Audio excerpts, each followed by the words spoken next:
Hello and welcome to Kody and Korbin Have a Podcast, the show where two former And they roommates were talk about a new movie every week. This week on the show, we're talking about Booksmart. Amy, do you know how many girls are going to be up your vagina next year? Every time I come to visit you, you're going to be scissoring a different girl. Dude, scissoring is not a thing. Don't knock it until It's you've not a tried it. thing. Don't knock it until you've tried it. What if I don't use my hands? You can make yourself come using only your mind. That's like the one thing my mind can't do. No, I use just other stuff. A little elephant? No, stop. That weird crochet pig. My grandma gave me that. You don't tell me what it is, you know I'm gonna get it. It's the panda. It's a panda, okay? What happened to her eye? That fell off way before anything happened between us. As always, I'm your host, Korbin Zvokel, and joining me as this second half of the dynamic duo in our own little movie is my co-host, Kody Webb. Kody, how are we doing on this fine Sunday morning? I'm doing amazing. Super excited to be back recording KHAP. And I think we could maybe match the duo in this Booksmart. Maybe not to the extent, but I think we could take them in a couple drinking games. But regardless, I'm just jacked. It's my pick, man. How long has it been since it's been my pick for a movie? Probably a good 10 episodes. So I know you think I have terrible taste in movies and everything, but I thought I'd bring one of my favorites to the scene here, and I'm excited to see what you think about it. So, but yeah, I'm doing good, man. How you doing today? I'm good. It's been officially 11 episodes. So actually nine episodes. Oh my God. That's a lot of episodes of KHAP without me picking a movie. That's all I'm saying. Yeah. Well, you came in hot with the pick, and we got to get down to it. Why'd you pick it, Kody? What's up? Yeah, absolutely. I mean, if you've listened to this podcast on some other episodes, I've definitely raved about this movie a couple times. Definitely one of just my personal favorites, I think. I've only seen it twice, if I'm being completely honest. I just picked it up, I believe, earlier in the year this year. And I'll tell you what, I'm just a big fan of this movie. If we want to go into initial thoughts, I'll go into a ton more. But another reason I wanted to pick this is because we had talked, I think it was on this podcast, right? Where you said, I've only watched the first 5 minutes of this movie. And that's a crime. That's an absolute crime. I made it to the I was watching it last night, and we got to the stop motion part, and I was like, oh yeah, I've never seen this. I have no idea what the fuck is happening. Yeah. This movie, it's kind of weird. It's trippy. It's like cut up a little bit. It's got weird scenes in between everything. But it's super unique, and I'm a big fan. But we can go into your initial thoughts first, because I am really interested in what you have to think about most of this movie. All right. First of all, we've talked about it many times on the podcast. We got to get the elephant out of the room. We'll mention it at the top, and then we won't come back to it. Jason Sudeikis, Olivia Wilde. Yeah. We've discussed it many times. We all know how I feel about it. Listen, they were happy. They were together at the time of filming this movie. I can't discuss, maybe he's a bad guy. Maybe something happened. Who knows? But it seems like Harry Styles came in and stole his woman. So that's just tough for him all around and everybody involved. This movie that I don't know what it's called, but the movie that Harry Styles is in that she's directing that is going to release in a few months. Mm-hmm. It better be good. It better be worth it. That's all I got to say. And, it better be better than this movie. That's all if she left a relationship for Harry Styles, it better be better than Booksmart. That's all I know. He's not even like the main character of that movie. Like, because he's not a good actor. I mean, well, you know what? The MCU would beg to differ, Kody. Well, he's not even gonna be in it because they're not doing an Eternal sequel. So he's just in it, and now he's never gonna show up again. But I liked his little pig friend, Yeah, Patton Oswalt. I'm a fan. It looked great. Really good CGI. Oh, terrible CGI. But yeah, I mean, that is sort of the elephant in the room, I guess you could say. But I don't know too much about their relationship. I think Olivia Wilde maybe isn't the best person, but I'm not taking sides here. She's a good director, and Jason Sudeikis is, to be fair, so plenty of other people in Hollywood have done the same thing. So yeah, we're calling her out specifically. Maybe that's not fair. If you're hearing this, Olivia, we're calling you out, but I still like be better. Movie, so I'm not too mad. Yeah. Hey, don't hurt Harry like you hurt Jason. Don't do it to him. All right, getting more into some initial thoughts. I mean, this is essentially just a rom-com with it's a best friend rom-com. Not in the sense, I mean, so is every other best friend movie like this. I mean, you've got everything's great, and then everything falls apart, and they're not friends anymore, and then wait, at the end they're friends again. Except in this one, their fight lasts 6 hours. I don't know. She gets to freeze it off in a jail cell for a little bit, and then she's fine. Also, I just want to say this is a nepotism movie. Basically, every person in this movie is related to somebody in Hollywood. Take that, with what you will. You got Beanie Feldstein, sister of Jonah Hill, Mason Gooding, son of Cuba Gooding Jr., Molly Gordon, who plays Triple A, is the daughter of a screenwriter and TV director. Billy Lord, obviously the daughter of Brian Lord and Carrie Fisher. I mean, this movie is just filled with nepotism. Oh, it was your trivia. The Carrie Fisher one was. I'm sorry, but I will say, for a movie about a bunch of like kind of rich kids in Hollywood that are in high school, I think it's kind of fitting that you just picked a bunch of like sons and daughters of people in the industry. So I'm not gonna say that's a knock on the movie, but those are all my initial thoughts. It sounds like you're saying it's a knock, but I didn't put it in stupidest part. Yeah, I mean, that's interesting, I guess, but the whole nepotism thing, I mean, you could say that about like Tenet with John David Washington. Like, okay, these people are good actors. Let's yeah, you're right. Jobs. I mean, this movie has like 6 people that are. I mean, I think it's a good cast. I don't know. I didn't look too deep into that, but rolling into my initial thoughts. Also, I mean, your whole friendship thing, that's interesting, I guess, as well. But I mean, I think the cool thing about that is, yeah, they fight for, like, everything comes out for a minute, and then they're still friends. Like, just because they snap at each other because they're both like in a bad moment at the same time. I don't know. But yeah, anyways, my initial thoughts. I'm gonna rave this movie, if I'm being honest. So if you don't want to hear like me say a lot of good things about it, you can just click forward back to Korbin's part. But I think this is a modern comedy classic in my book. I don't really view it as like a rom-com friendship in that sense. I view it more as like a super bad in the modern day. But also, I mean, this is like a rated R movie too, which I think is not easy to do in Hollywood these days. And it like came out close around the pandemic, and I think it actually made good money too.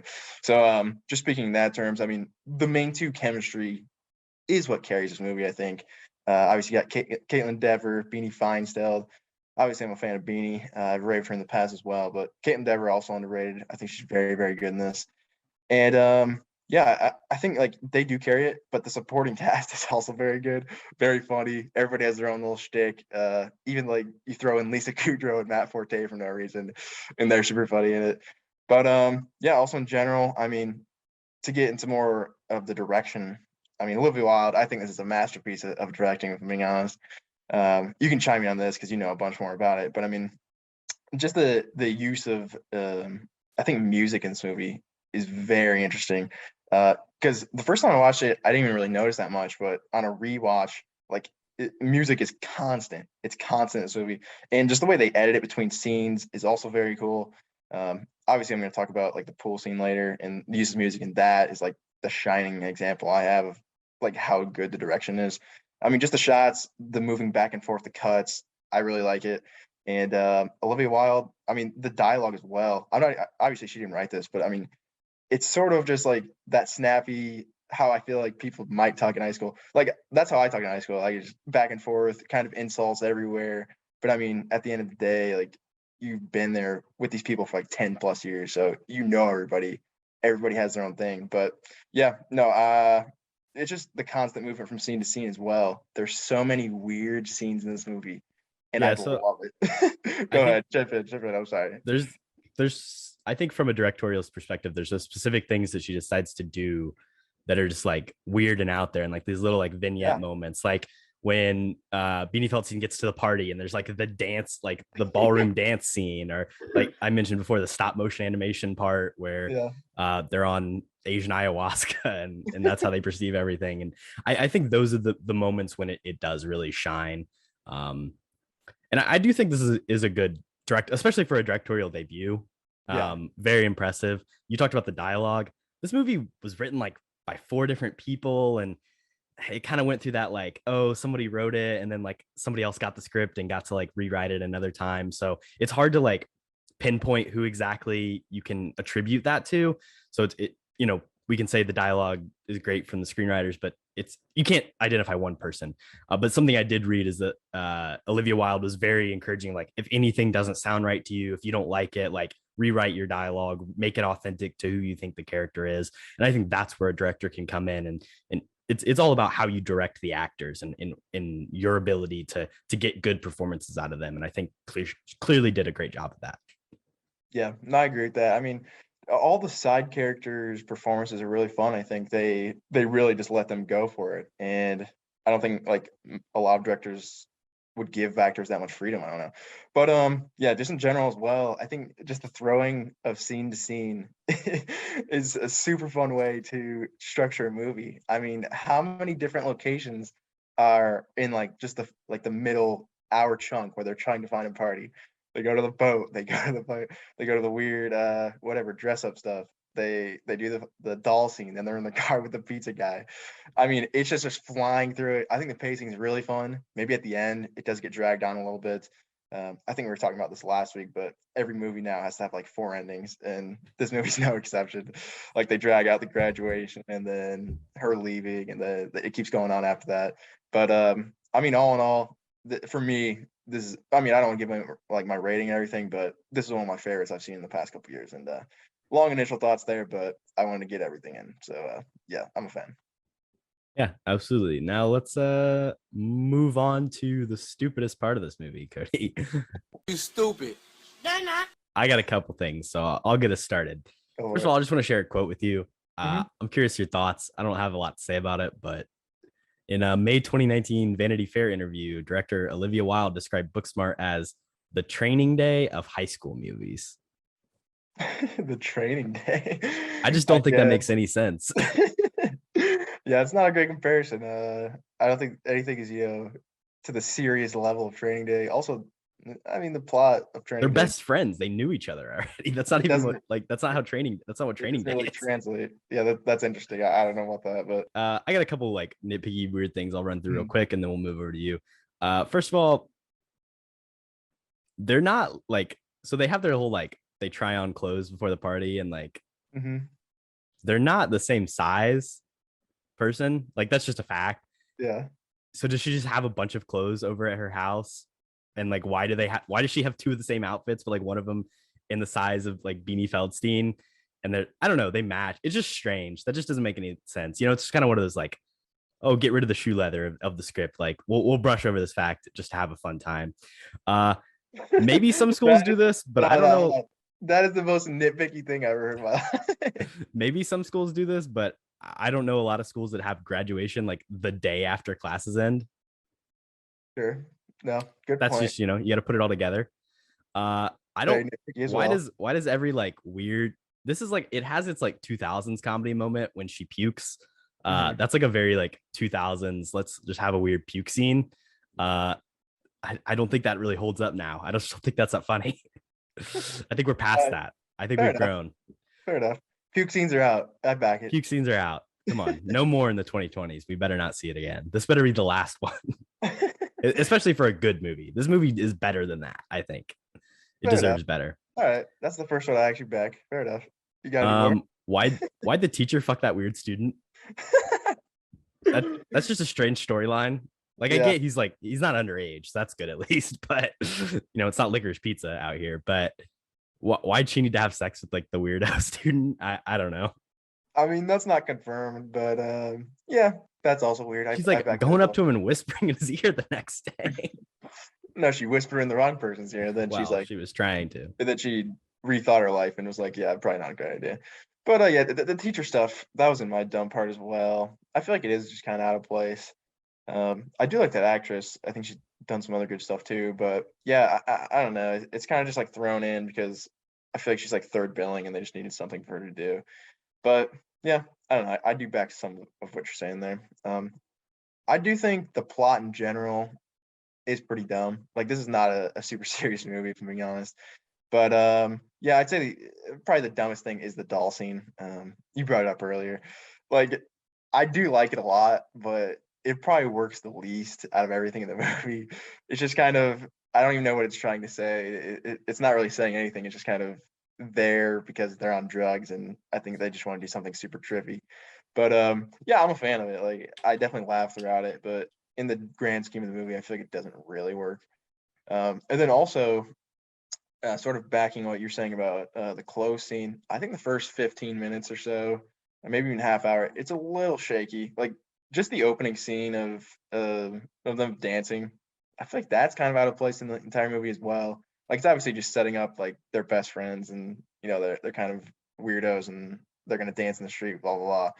But I don't know. I think that in combined with like them preparing to go, like even the setup to the movie is kind of dumb, but just that whole scene at their house as well, where they're doing the clothes, was also on my list.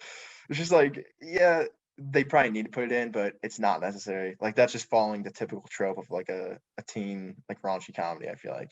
But yeah, I feel like this movie is kind of hard to pick at, especially with your nitpicky stuff there. I went more general, but I don't know. What do you think? I got a couple more things. Go First of for it. all, why is every kid in this movie just a genius? Like, why are they all going to Ivy League schools? This is like the Spider-Man No Way Home thing. Like, oh, you all thought all three of you were gonna get into MIT. Oh, wait, you did. Why is every single kid in this? Oh, I'm going to Harvard. Oh, I'm going to Yale. Oh, I'm gonna go work at Google next year. Like, can we get at least a couple dummies in there? Like, have some Oh, love for the idiots out there. Come on, I'm sure there's some dummies, but they're yeah, not cool either. the five sort of cool kids she ran down the hall yelling at, asking where they went to college. They're all going somewhere good. Evidently, that guy's good at soccer.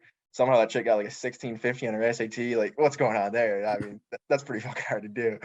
But yeah, also Gigi's going to Harvard. And that was like her fifth choice. She might be lying if I'm being honest. I don't buy that. But yeah, that's a good point too. Definitely just a plot point that is like, probably not true. I mean, obviously, all these people are, well, they're not like all rich compared to like us. They have more money, but they definitely, Upper are class. upper middle class. They have more opportunities at these schools. Some of them potentially. Other thing, I just don't think the whole jail thing makes a lot of sense. I don't think this girl would just get arrested. She would probably just get a ticket taken home. Like that's not. I don't think they keep. I mean, yeah, she's 18, but she's underage drinking. Gonna arrest her and stick her in jail for the night doesn't seem too accurate to me. And then they get her out by sharing information about a serial killer pizza driver. So That's funny, but maybe it was just set up for a joke. But yeah, I feel like that wouldn't happen actually, because like if they show up to an underage party, like they don't arrest people usually. They just like tell everybody to get the heck out. I don't know. I haven't been busted, I'm not going on record saying I've been busted at a party here, but pretty sure that's not what happens. And also, like she would get a call. She'd call like her mom or somebody. right, yeah, like her parents would like come. I guess you can't bail someone out overnight, but I just don't think they would keep some like 18-year-old kid in high school whose graduation is the next day in jail. They're not going to keep somebody in jail overnight over a high school party where she wasn't even really drinking. I mean, yeah, I don't know, but that's a good point. That's pretty much everything I got for stupidest part. I was expecting more out of you. I'm not lying. Kind of disappointed. Listen, I don't want to hate on this movie too much. I think there's if we want to get into like the overarching issue I have with like kind of all modern teen movies, like I don't know. I think it's really hard when you have somebody who's like Olivia Wilde, who's 38, people in this movie who are all like 25, 26, 27, 28. They're not high schoolers. And I think especially today in 2019, when this movie came out, or now, I think the generational difference, the way we communicate, the way the internet works is just not well represented in this movie and is not accurate to like these people are a year younger than us, or they're supposed to be. And I just think that there's a lot of things that just feel out of place and old and like unmodern, and especially in like what should be like a pretty hip LA high school. I don't know. It doesn't sit right with me. And I think it's easy because probably like when Superbad came out in 2008, you could probably say the same thing. It was made by a bunch of people who were significantly older and were not in high school. But it's easy to look back now. Like we can't experience that because we weren't alive then and we didn't go to high school at that point. And it's more of a nostalgia thing, right? Whereas now, like being at the age when this movie comes out, I just don't think it resonates or sits quite like in the same way. Whereas maybe people in a few years will look back and it's like, oh, this is a great teen comedy. Like this is what high school was like, but I don't know if that's necessarily accurate. Yeah, that's an interesting take. I think that's true of all things about teenagers. I think it's so hard to make things about young people, and it's very rarely done in like the perfect way. So I'm it's not even really a problem with this movie. It's a problem with all, teen things.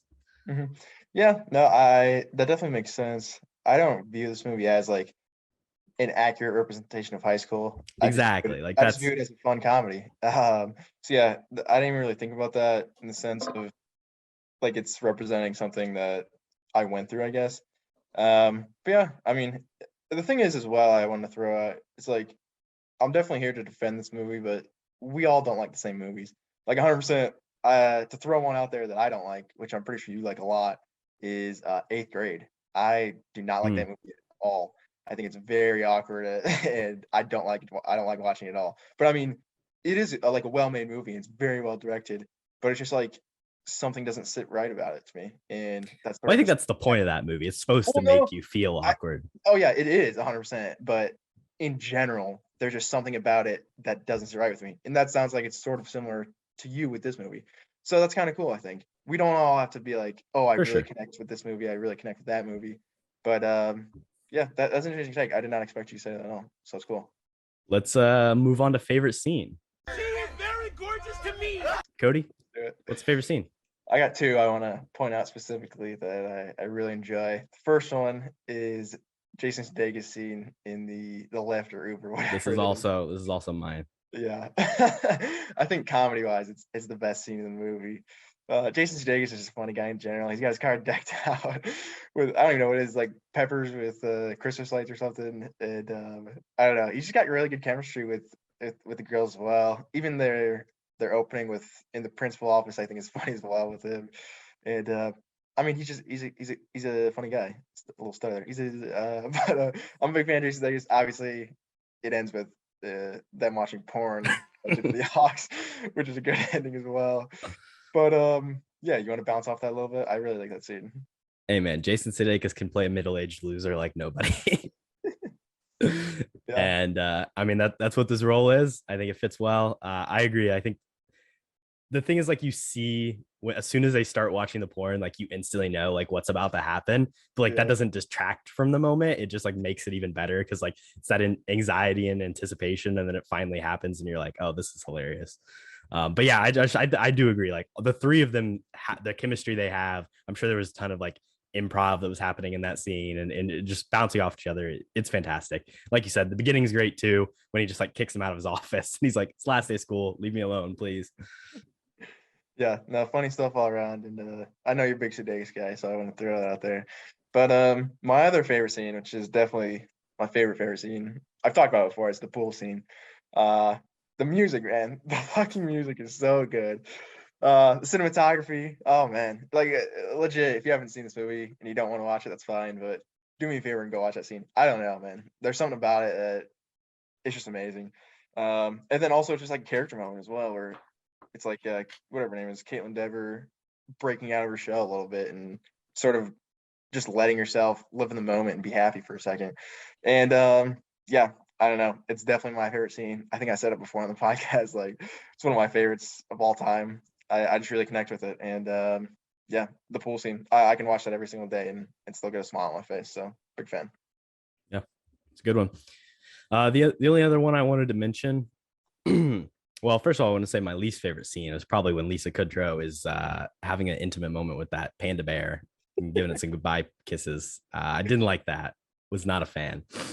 I just enjoy the whole like boat interaction with Jared. Yeah.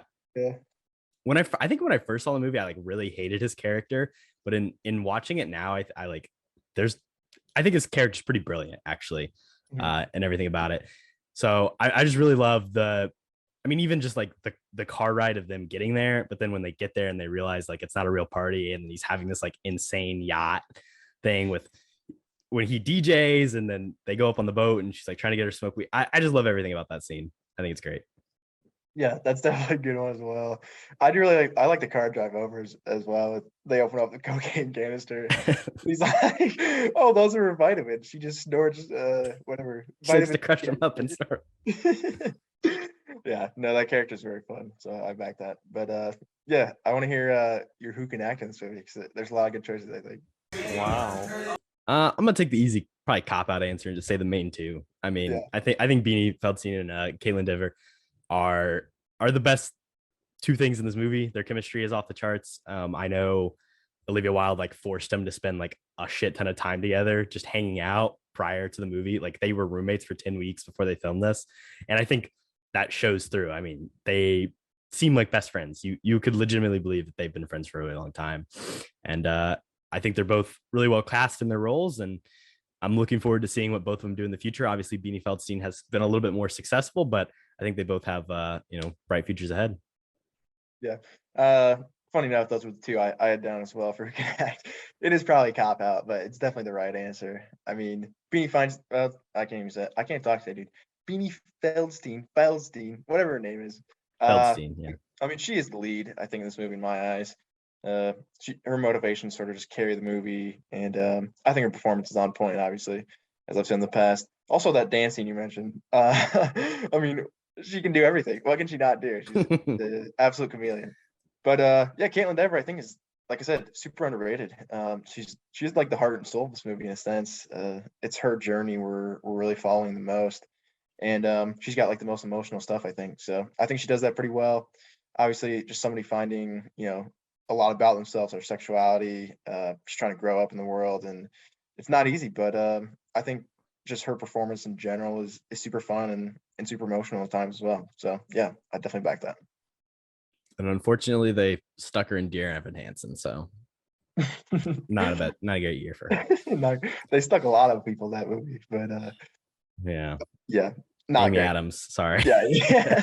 Rip Amy Adams. Rip Amy Adams, dude. Her Asian is terrible. I don't know. Someone save that woman, please. Every other movie she has is just absolute trash. But yeah, tough. Let's move on to who can't act. Kody, who you got? Who can't act? Yeah, this is a tough one, I think. I don't know if there's anybody noticeably bad. I do have a couple options here, and one of them is Jared, who I do like as a character, but I don't think he's the best actor in this movie. His name's Skylar Gisondo, and Amazing Spider-Man fame. Oh, who's he in Amazing Spider-Man? I think he just plays one of Gwen's little brothers. I don't. Is it the one who's talking shit at dinner? I hope so. Plays Howard Stacy, so I'm assuming that's. Yeah, that makes sense. I would have never. That should have been your trivia because I would have never fucking guessed. But yeah, he's all right. I think he's maybe a little bit out of his league compared to some of the other leads, and he does have a good amount of screen time too. His one scene with Beanie Feinstein where he's actually talking about his life and everything, like that's the best scene he has. But other than that, he's putting on a facade, and it's hard to put up a facade as an actor, I think, as well. So, and then also my other pick was the character Gigi, who is Billy Lord, which you already mentioned is Carrie Fisher's daughter.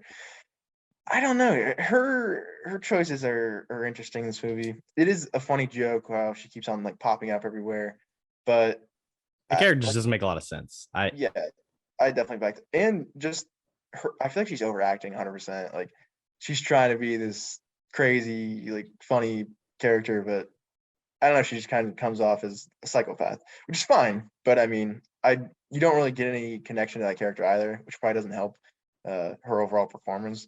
But yeah, she's kind of just all over the place in my opinion. So I'd probably pick those two. My pick, and I agree. I think it was kind of hard. I'm going Molly Gordon, who plays AAA. First of all, very funny joke, good nickname. I mean, bad nickname, but I don't know. I think the main scene where she like has to put in the most work is like that drive when she's giving her the ride home at the end. Yeah. She's like, I didn't. Well, I just gave him a ride home. Well, I did suck their dick, but I don't know. I just think that's like not a great acted scene. It's not super believable. She just kind of, turned it in. No, I back that too. She really is only in like 2 scenes. She's not even really at the party, I don't think, which is, I mean, for a setup character, I don't think she has any lines at all in the party. So kind of weird. They just throw her at the end to sort of form a bond. Yeah, I guess for like her, because like basically like it's that moment is like the realization moment for her, a little like for Beanie's character. It's supposed to be a pretty big moment in the film, and I don't know. I just think it doesn't quite land well. I don't think they interact well together. No, I don't buy their connection, if I'm being honest, either. But yeah, good point. All right, we're gonna take a quick commercial break, and we'll be right back with the recast. And we're back. Kody, the recast. You're fired. You're fired. You're fired. You're fired. Who are you recasting? Absolutely. I have some absolutely banging recasts this week, I'm being honest. Okay, I struggle with this category a little bit, so I'm excited to hear what you got. I'm excited. I have some fun ones this week. So I got two. I'll go with my first one. I'm getting rid of Billy Lord, which like I said, she's all over the place. But I'm replacing Billy Lord with the actual Lord. Not Jesus, the singer. Well, no comment. But yeah, Lord, the singer. I think if you throw in this movie, it actually is super fun. It brings some American more, accent or her real voice. whatever she wants. I don't really care. Okay. But she's got like a little bit of star power, I think, and she could bring in some singing scenes. She could add a little bit more depth to the character because I mean she's gonna get higher billing and like it's gonna be a more important character than just one joke over and over again. So yeah, I mean she can do like some of the music for the movie as well. I mean you can't really beat that. Lord's a pretty good artist. So yeah, throw her in. Why not? I think she'll have some fun. Yeah, it's funny you actually mentioned that. This was probably going to be something I was going to talk about what I was into, but I was just recently listening to Hunter Schafer of Euphoria and Lord just did an A24 podcast together. It was really interesting hearing them talk, and I like that. I've never really like listened to like Lord too much, or, like known too much about her, but after listening to that podcast, I'm down. I'd love to see her in this movie. Oh yeah, that's what I like to hear. Who's your recast?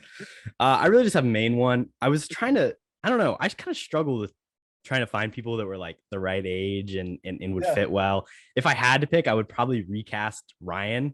I don't like the actor. I think that's a weird character, but I don't know an actress who would necessarily be better. But so I'm taking out one of the big hitters here, and I'm replacing Caitlin Dever. And I know, Nice. and I'm bringing in Haley Steinfeld. Okay. What age Haley Steinfeld? Like Ender's Game or what are we doing? I mean, how old is she now? She's not that old. Yeah, she's not that old. She's probably like 25. She's 25. She's literally, I think she's the same age. How old's Beanie Feldstein? I don't know. Probably Caitlin Dever, 25. Perfect. They don't even need to change the age. So yeah. First of all, here's the thing. She could play Amy. Caitlin Dever could never be the girl in True Grit. She could not be Hawkeye. And she could probably do Edge of 17, but that's besides the point. I think Haley Steinfeld is just probably a lot better actor. And she kind of has a little bit of that. Listen, Caitlin Dever is playing, obviously, a lesbian in this movie. She's straight in real life. Haley Steinfeld, a lot of people on TikTok think she's for the girls, so maybe it works. I don't know. Interesting take there. Yeah, I like Haley Steinfeld. I think maybe if she was roommates with Beanie Feldstein for 10 months, it'd have good chemistry too. So yeah, why not chuck her in? I like that. But yeah, my other recast, which is a doozy. I'm taking out Jared. He's my other worst actor. Skylar Gisondo, Amazing Spider-Man fan. He's gone. And Night at the Museum. Is he in Night at the Museum? The second one.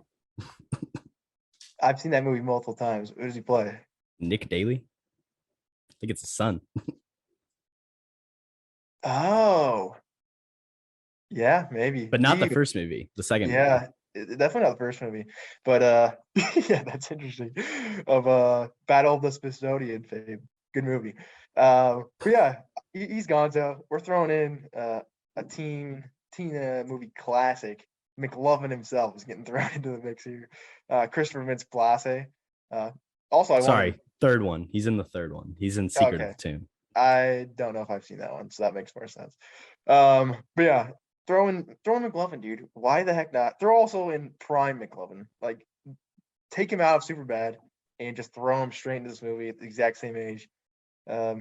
I think it just adds a little bit more depth to the character. You believe like nobody would show up to his party because he's this rich loser and like he's trying to buy everybody, but it's McLovin who's going to show up to his party. Maybe you cut out. Well, no, actually, just keep. I think also what makes it less believable is Beanie Feldstein and that kid making out at the end. I feel like that's not really deserved either. You throw McLovin in, dude. Why not? Like that guy pulls. Have you seen Superbad? But yeah, why not, dude? McLovin. I said McLovin 10 times. I'll say it a couple more. McLovin's a dog, and McLovin deserves to be in this movie. What's McLovin's real character name? Do you know? No, Christopher Mintz-Plasse. That's his actor's name. He's really good in This Is the End. Big fan of that movie. But no, what's his actual name? You know? Fogel. Come on. Oh yeah, Fogel. Yeah, I knew that, but I haven't seen Superbad for a while. Get off my back. / Mohammed. Yeah. It's the most common name in the world, dude. That's a great movie. Welcome to the Academy, Kody. There's a mistake. Moonlight, you guys won Best Picture. What are you nominating this movie for? Welcome to the Academy. Yeah, I have a couple. First one is somewhat serious. I want Olivia Wilde nominated for Best Director. I feel like that's pretty bold because Best Director is probably the toughest category to get nominated for. I would say just the amount of good movies that come out each year and the amount of good directors there are each year as well. But if I'm being honest, I didn't even do that much research. I'm not sure who else was nominated this year, but I don't really care. Throw her in the mix. She's not going to win, I don't think, just because like it's a team rom-com sort of comedy, raunchy comedy. But I mean, like I said before, I'm a big fan of just the overall direction, so why not? Ever heard of someone named Bong Joon-ho? Directed a little movie called Parasite. Yeah, I have. I believe that I've rated Parasite lower than Booksmart. What about Martin Scorsese, The Irishman? I'm not saying take out the big names. Quentin Tarantino, Once Upon a Time in Hollywood. At the end. Okay. I don't know if he deserved it for that, if I'm being honest. Todd Phillips, The Joker. You can take that one out. Yeah, there it is. We'll drop that. There's the run. Sam Mendes, 1917. I think you kind of for that movie directorially, you probably have to nominate it. I don't think it's a Best Picture nominee, but definitely Best Director. So we'll drop Todd. We'll drop Todd. Yeah, I back that. I don't know how he's nominated for Joker. Honestly, like that's pretty tough to do as a director for a comic book movie. But that movie was nominated for Best Actor and won. It's nominated for Best Picture. Nominated for Best Director. I mean, it was pretty well loved movie. I don't know. I think Best Actor was deserved to be nominated, but I mean, like Christopher Nolan wasn't nominated for Best Director Dark Knight, and that was a much better movie than Joker. So I don't know. True. 11 years later, things change, I guess. Maybe the Oscars are getting better or worse. It's hard to say. Yeah, they didn't nominate a woman, so probably not. Not better. Olivia Wilde is a woman, so in 2019, she's not allowed to be nominated for Best Director. So there you go. Exactly. Yeah. Only 2 women have ever won the award, I think. Didn't Sophia Coppola? She's probably one of them. Sophia Coppola and the Hurt Locker. Yeah, Bigelow lady. Yep. Okay. Yep. Very good director. I like Catherine Bigelow a lot. Point Break. Yeah. Fast and Furious. Did you do Fast and Furious? No, but Fast and Furious is Point Break. So. Oh, good point. They stole her whole shtick. I wouldn't have been surprised if she did the first Fast and Furious. This seems like one of her movies. Well, it's not. The style of it. I mean, it is Point Break, I guess. But anyways, yeah. Tell me you're welcome to the Academy here. So I'm gonna hit it first with best matching party outfits. Great looks, absolutely. And then worst use of a stuffed panda, or best, depending, I guess, on who you ask. Yeah. But I would say probably worst. I'd probably say worst too. I mean, what happened to his eye? That's all I want to know. But yeah. No comment. All right, I have another one. I'll just throw in. I think this is the best Superbad sequel we'll ever get. I was talking about McLovin earlier, but I mean, you can't really make if this is a Superbad sequel, is there something better you can do with it? Obviously, you can bring back different characters, but just in the sequel sets, like you switch it to guys to girls. Oh, Chloe Zhao won Best Director. Oh, for what? I what do you think? Nomadland a year ago. Yeah, that's true. That's deserved as well. So what was that, 3? No, only 2 women have ever won. 7 have been nominated, I think. No, Sophia Coppola? No, she was nominated for Lost in Translation, but she did not win. Jane Campion, Lena Wertmuller, Greta Gerwig, Lady Bird. Yeah. Also, Emerald Fennell was nominated last year as well. So we did have 2 women last year. So 2020 was better, I guess. Only took a pandemic for somebody to get some strides in the Academy. Yeah.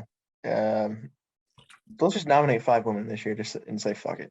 But Jane Campion will potentially win this year. So for what?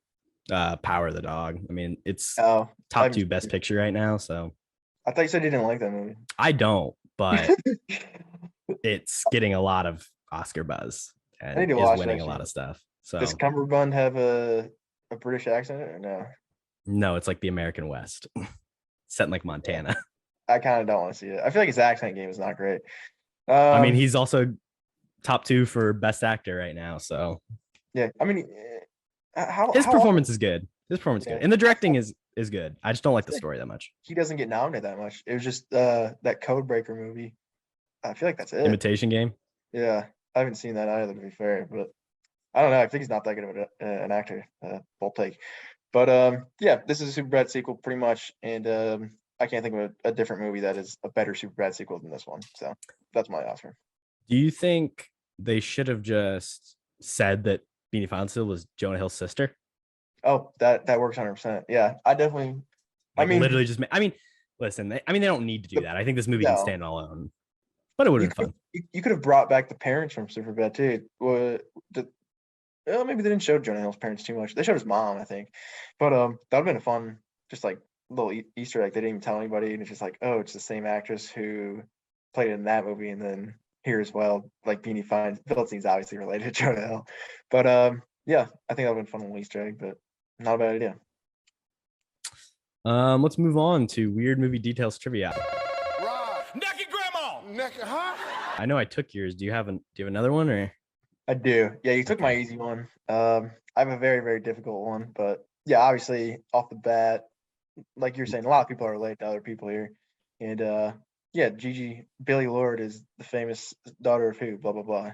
Carrie Fisher. Yeah. Carrie Fisher. So rest in peace. I'll throw it over to you because my one is very difficult and you're probably not gonna get it. So mine is also very difficult and you're probably not gonna get it. So all right, I want to hear it. That's it. This film includes 4 former Saturday Night Live cast members and is executive produced by another. Name these 5 people. Oh man, I don't know about the executive produce one. You got obviously Will Forte. You didn't watch the credits, man. You missed it. I did actually. There's a big name. There's a big name that executive produced this movie.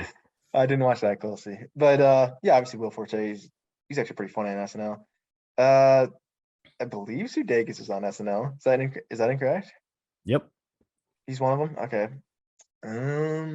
An actual cast member, not just like appearing, right? Yeah. Okay. What other grown-ups are in this movie? I don't fucking know. I don't think Lisa Kudrow is one, is she?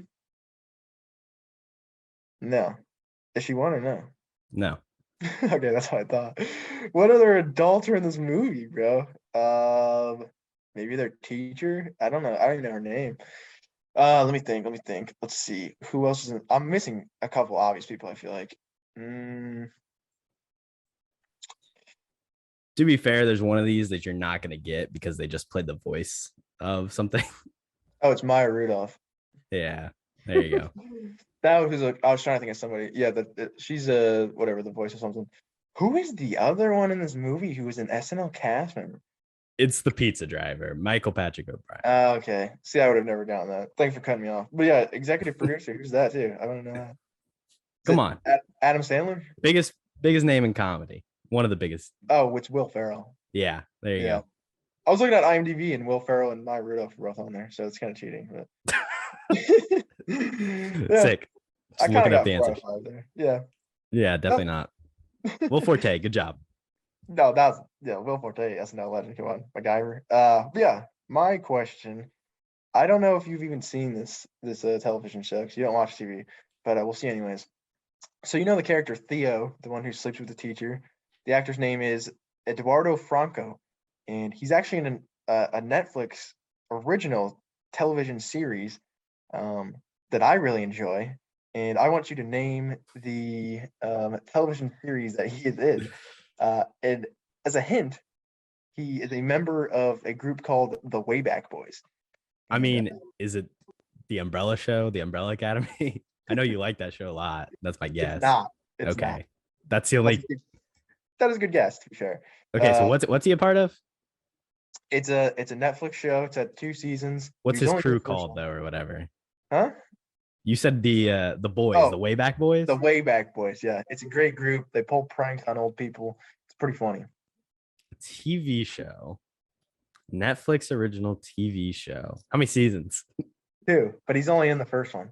Oh. So they do something different in the second one. Oh, interesting. Yeah, I have no idea.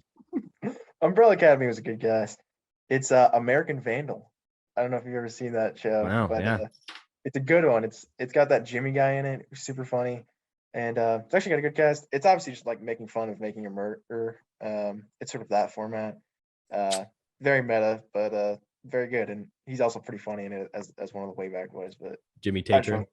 I want to throw that there because just throw out American Vandal because I knew you're never gonna get that. Little version. shouts for it. Okay, fair enough. We both missed our questions, but Well, I knew that. I got like 3 out of 5. So Well, I knew that Billy Lord was Carrie Fisher's daughter. So oh, you got one right. Fair enough. let's move on to pitch time.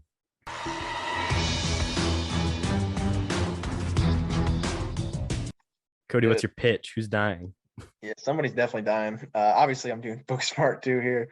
It's going to be called Street Smart. Very, very good title. Don't steal that. But yeah, who's dying?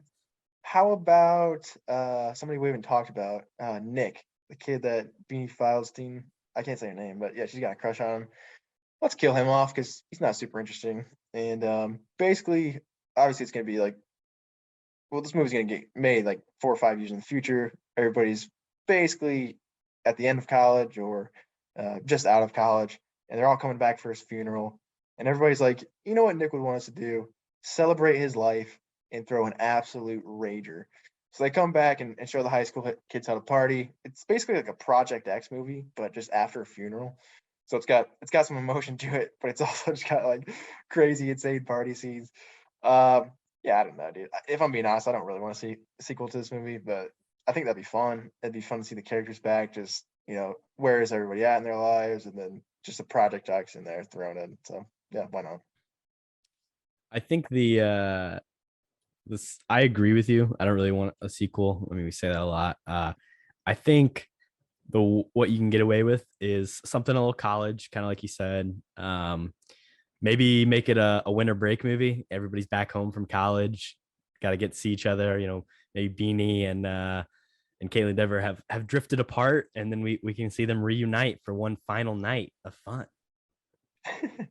Wow, that's a hell of a pitch. Do you think also Christmas in LA? It's beautiful. Yeah, that'd be fun. That'd be fun, a winter version of this. But does she still go to Africa? I'm always confused by that. I'm pretty sure she's leaving for Africa at the end of the movie. That's kind of the whole thing. Well, yeah, but then she's like, let's go get pancakes or something. Yeah, I think she's just like, they're at the airport early. I mean, if you're at LAX, you probably want to get there pretty early. Big place. I don't know. I guess she's gonna push it. They're gonna get pancakes. Like she's not gonna get the security. Yeah, like I mean, go through a drive-through maybe, but where are you getting pancakes from? Like, how much time do you have? Maybe McDonald's, but those aren't very good pancakes. Hot cakes. Yeah, those are pancakes, aren't they? What's the difference between a hot cake and a pancake? Ask McDonald's. I don't know. I don't want to ask McDonald's. It's disgusting.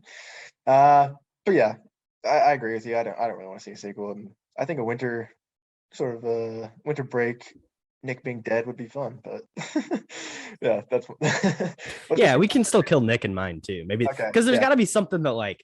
Assuming they have drifted apart, something has to bring them together. Because here's the thing, like it's easy to make a movie about like that, like people coming back for winter break if it's like a small town. Like I think about, like we both know that feeling, like you come back to your small town for winter break and it's like you're kind of forced to see people because it's just like you go to a bar and you see people from high school. Can't really do that in the city of LA because Korbin hates his hometown friends. That's all I heard. It's gigantic. It said it out everywhere. I don't think I said that, but that's what I heard. I don't think you can really do that. So you need something specific to force them back together. So if it's killing Nick, then I guess rest in peace to him. I don't know. Are you on board with the Project X too? Well, we're gonna play Heads Will Roll and whatever that other song they have in that movie. Kid Cudi, the remix. Those have to be played. That's what that sounds like. Pursuit of Happiness. Yeah. Kody, let's rate this movie. You're gonna look at me and you're gonna tell me that I'm wrong? Am I wrong? It's my favorite. Let's do it. Let's hear yours first, because it's gonna be a downer. 45. Man, oh man. Out of 69. Is Holes higher? It definitely is. Abso-freaking-lutely. Holes is a 53. Oh my god. I gave this movie 3 stars. So gets a 45. Right. It's on National Treasure level. Well, it's actually slightly better than National Treasure. So yeah.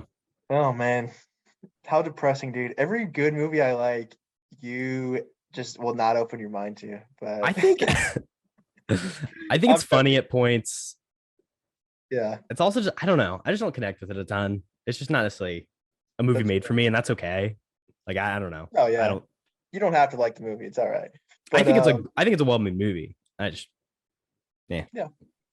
Fair enough. I'm not arguing. But my rating is going to be more on the positive side. Obviously, I'm a big fan. I'm going to go.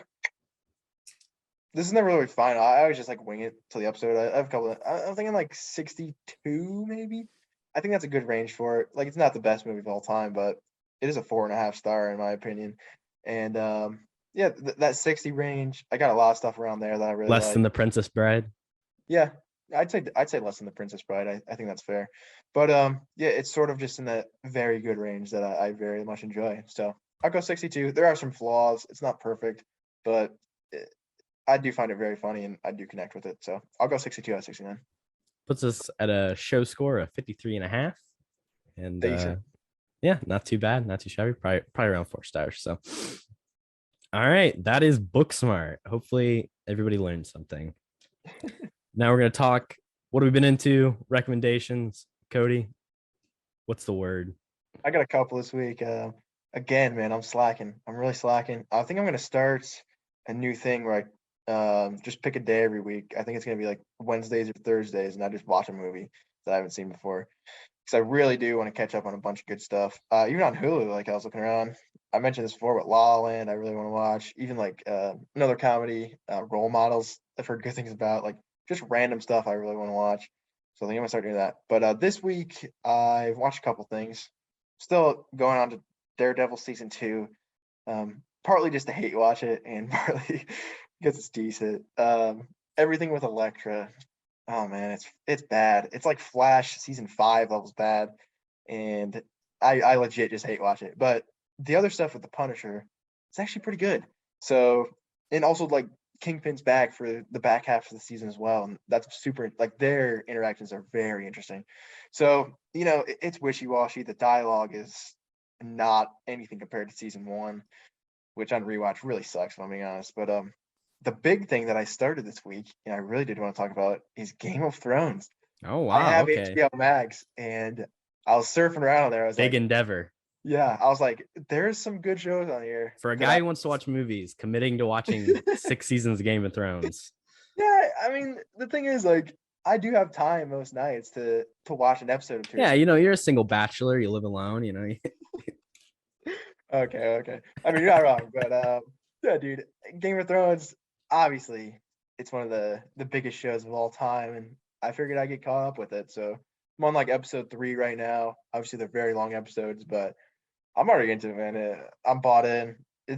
I mean, just the characters are obviously it's a character-driven show, but there's just so much going on as well. And 2 episodes in, I'm not gonna say I'm hooked, but it's definitely decent so far. So that's what I got into this week. If you guys have any more recs on HBO Max, I've heard a lot of like Euphoria, obviously from you, and a lot of other people have recommended that. So that'll probably be on my list to start watching too soon. But yeah, I got HBO Max. So if you got like some low key recs, definitely push them out there. HBO Max, man, for movies, I think it's probably the best service, honestly. Especially classics, like anything pre-2000. If you want to find like really good movies, there's so many on HBO Max. And there's a ton on my watch list I need to get through. What about, is Casablanca on HBO Max? Yes, it is. Yes, it is. Because HBO Max is like paired with Criterion, which is like the historical like film. So they have just a ton, an absolute ton of movies. Paris, Texas is one that I've been trying to get through. I haven't quite finished yet, but a lot of great stuff on HBO Max. And yeah, some good TV too. Succession, I've heard nothing but great things. Yeah, and that's true. I'm definitely gonna check that out soon. I've been saying it for a while, but Junior loves that show. Yes, he does. He's recommended that to me too. So that dude, yeah, that's on my list too. Every week, that dude's like, when it was still airing, he's like, you need to watch Succession. It's the greatest show of all time. Yeah, maybe one day. It's no Prison Break season 1, but yeah, sure. So also I wanted to comment, this is the perfect time of the year if you want to be watching movies, because everything that's coming out in theaters is not really that great. So there's not a lot of new movies coming out right now. So this is a good time to catch up on old stuff. And that's definitely what I'm trying to do now. But I did go to the theater yesterday and check Nice. out the new Scream movie, and I liked it. So I actually Really? watched the original Scream for the very first time Friday night, and then went and saw the new Scream movie. And I'd never seen the original either. 5-star movie, fantastic. Really? I always say it. The best horror movies are the best, like some of the best movies ever. Like the pinnacle and top tier of horror are amazing, and then it's just a sharp, drastic fall off after that. I think oftentimes to a lot of just low budget, poorly made stuff. Scream is, especially like the film bro in me, is it really resonates with that, I think. And so does the new one. The new one's very meta, and some people have issues with that, but I would say that's kind of the whole point of Scream.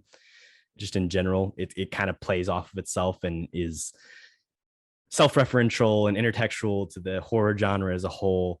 And I think you should check out the new one. And if you've never seen the original, definitely it's a classic for a reason. So Isn't that the one with like Drew Barrymore in the first scene? yeah. She's in Okay. the beginning. And obviously, try to avoid any spoilers if you're ever going to watch it, because that's kind of the whole point. Is it's a whodunit at its core.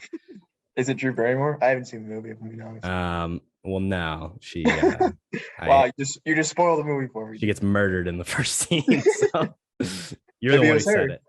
Who knows? Maybe she comes back from the dead. It's also the something that I like about it is they're pretty grounded. Like there's nothing supernatural or like unbelievable about the movie. It's kind of like it's like a real person going around killing people, and like they kind of get the shit kicked out of them sometimes when they're doing these murders. Like people fight back and like kind of almost stand a chance. Like I like that about it. And obviously there's a certain love and appreciation for movies and the movie genre that goes into it. One of the people that I love and listen to and talk to about movies, talk about movies, is Sean Fennessy of The Ringer. And he had a tweet about how we're like in the quote tweet era of movies.